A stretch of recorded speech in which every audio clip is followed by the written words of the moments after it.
दिल्लीच्या जंतर मंतर मध्ये पोलिसांनी विद्यार्थ्यांवर लाठीचार्ज केला आणि त्याचे पडसाद आता चेंबूर नाकामध्ये देखील पाहायला मिळत आहेत। चेंबूर नाकामध्ये रहिवाशांनी आंदोलन पुकारलेलं आहे आणि काँग्रेस जनता पार्टीला पाठिंबा देखील दर्शवला। कालचा लाठीचार्ज झाला आहे, काय सांगाल? आज आंदोलन करत आहात आपण?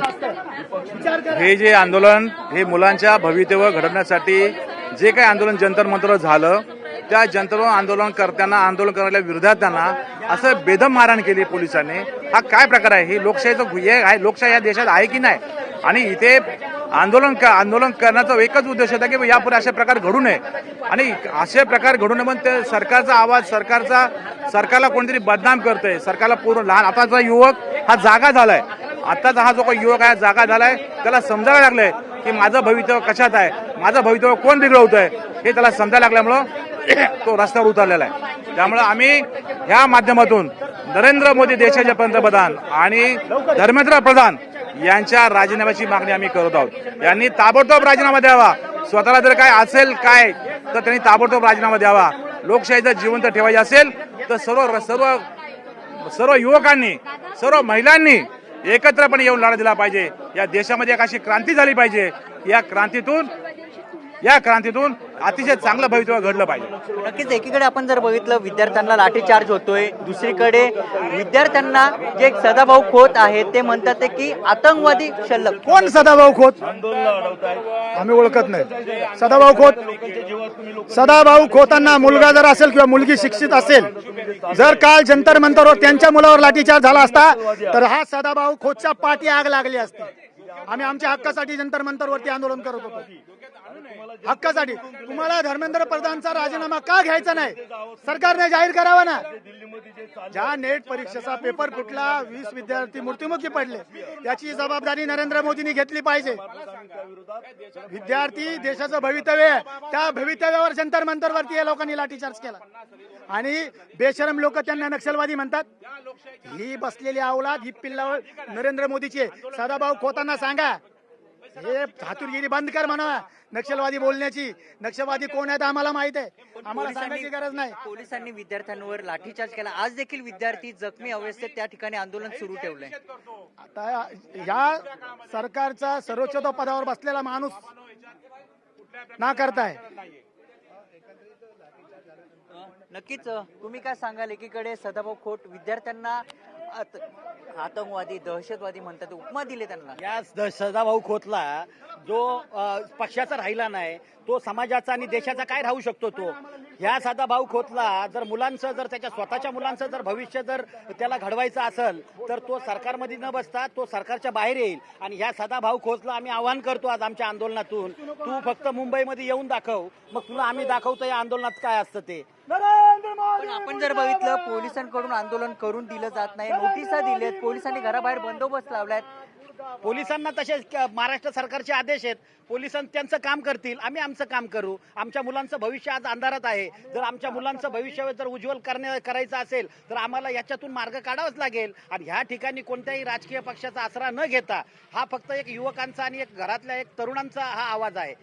आपण जर बघितलं गेल्या 20 ते 22 दिवसांपासून आंदोलन सुरू आहे आणि विद्यार्थ्यांना न्याय मिळत नाहीये, मोठ्या प्रमाणात त्या ठिकाणी लाठीचार्ज होतोय। बघा कसं आहे की आमची मुलं शिकतायत, आम्हाला माहिती आहे नीटचा अभ्यास काय असतो, टीईटीचा अभ्यास काय असतो। वर्षानुवर्ष अभ्यास करत बसायचं आणि नंतर ज्यावेळेस परीक्षा देतो त्याच्यानंतर समजते पेपर लीक झाला। आणि मग पेपर लीक झाला कसा? जर एका पेपरची किंमत 10 आणि 15 लाख रुपये तुम्ही जर विद्यार्थ्याकडून घेताय, मग कोट्यावधीचा भ्रष्टाचार होतोय। मग हा केंद्र सरकारपर्यंत आणि महाराष्ट्र सरकारपर्यंत पोहोचत नाही, याचं काय आपण बोलू शकतो आपण?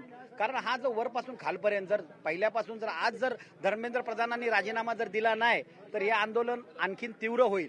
कारण जर आज जर धर्मेंद्र प्रधानांना या पदावरून जर काढलं तर मला वाटतं येणाऱ्या भविष्यामध्ये कोणीही असं करणार नाही। ज्या पद्धतीने एखाद्या गुन्हेगाराला एखादा गुन्हा केल्यानंतर ज्याप्रमाणे मिसा किंवा टाडा किंवा आणखीन एखादा जबरदस्त कायदा लावतात, मग त्यांना लागू का करत नाही? ज्यांनी पेपर लीक केला त्यांनी।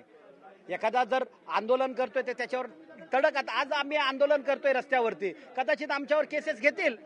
आंदोलन करणं हा जर गुन्हा असेल तो आम्ही नेहमी करत राहणार आम्ही तो। नक्कीच आपण जर बघितलं हा चेंबूर नाका आहे, रहिवासी भाग आहे आणि रहिवासी भागाने आता या ठिकाणी आंदोलन पुकारलेलं आहे.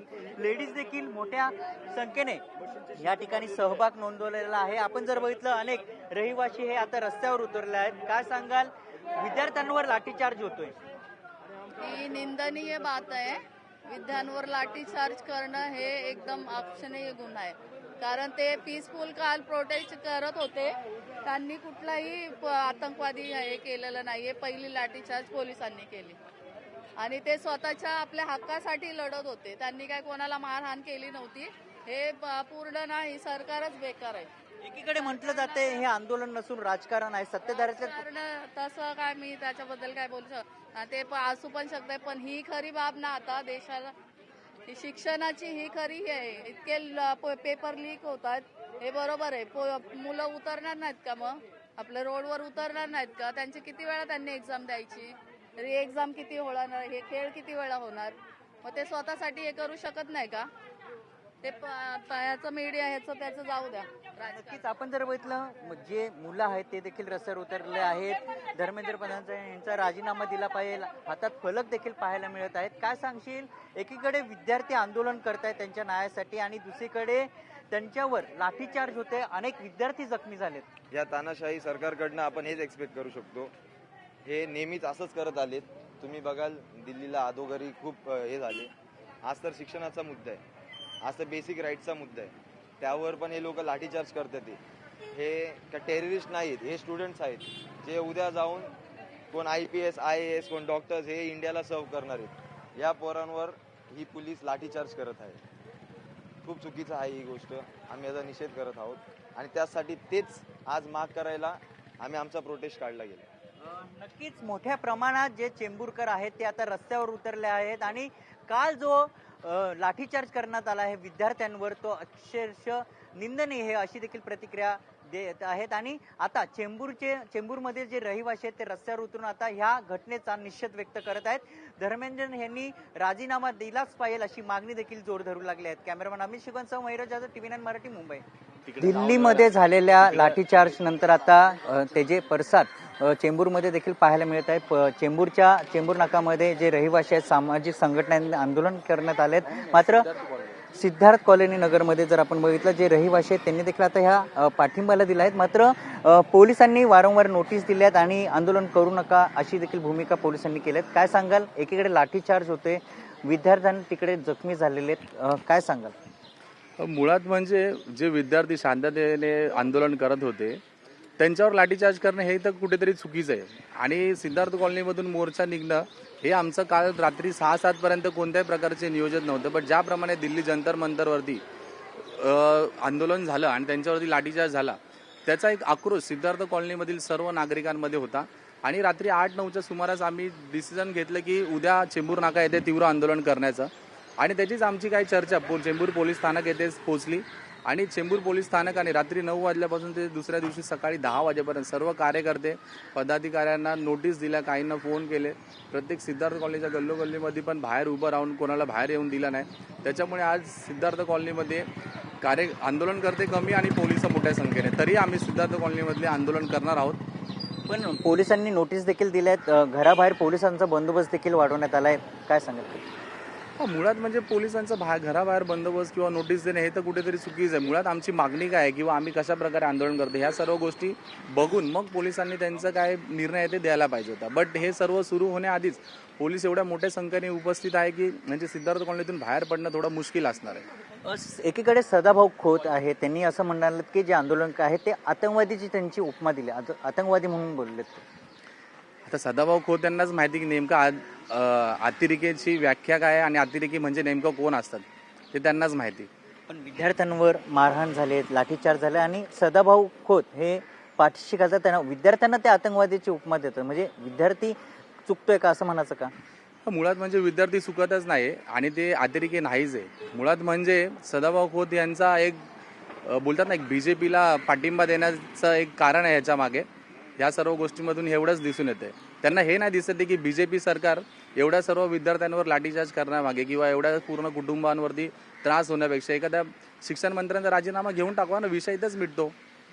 एकीकडे विद्यार्थी जखमी, आज देखील आंदोलन सुरू आहेत. मात्र जे आंदोलन करतात त्यांची एकच मागणी आहे, राजीनामा. आणि 3 मागण्या आहेत त्यांच्या. राजीनामा आहे, जे जखमी झाले ते, जे नीट पेपरमध्ये ज्यांनी आत्महत्या केल्या त्यांना 1 करोडची निधी मिळावा असं देखील मागणी होते. मात्र केंद्र सरकार त्यांच्या मागण्या पूर्ण करत नाही. वारंवार JP नड्डा बरोबर देखील त्यांच्या बैठका होत्या, ते मात्र ठोस असा निर्णय होत नाहीये. हा तोच तर मुळात प्रश्न आहे ना, की नेमकं म्हणजे मला तर एक गोष्ट कळत नाही की जे आंदोलन आहे ते संसद भवनच्या बाहेर मला वाटतं काहीतरी 150 मीटरच्या अंतरावर आहे. आणि काल तर नरेंद्र मोदी पण उपस्थित होते. मग या आंदोलनासंदर्भात निर्णय घ्यायला BJP सरकारला एवढा वेळ का लागतो? जे आंदोलनकर्ते आहेत, दीपक सर झालं किंवा वांगचुक सर आहे, सोनम वांगचुक सर आहे किंवा त्यांची सर्व टीम आहे, ते संसद भवनापासून 150 मीटर अंतरावर आहे. तर त्यांनी एकमेकांसोबत चर्चा करून जो काय तो निर्णय घेऊन आंदोलन बंद कसं पडेल किंवा बंद कसं होईल, शांत कसं होईल, या सर्व गोष्टींवरती चर्चा करून निर्णय घेणं गरजेचं आहे. बट जोपर्यंत शिक्षण मंत्रीचा राजीनामा किंवा आमच्या ज्या 3 मागण्या आहेत त्या मान्य होत नाही, तोपर्यंत हे आंदोलन असंच चालू होईल.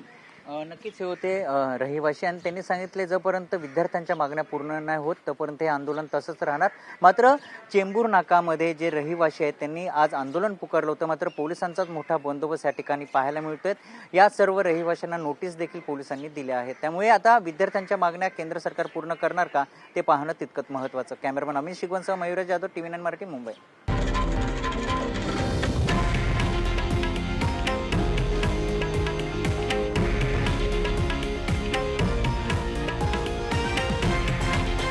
हे आहे देशातील नंबर 1 न्यूज नेटवर्क आणि आपण पाहत आहात TV9 मराठी, एकमेव.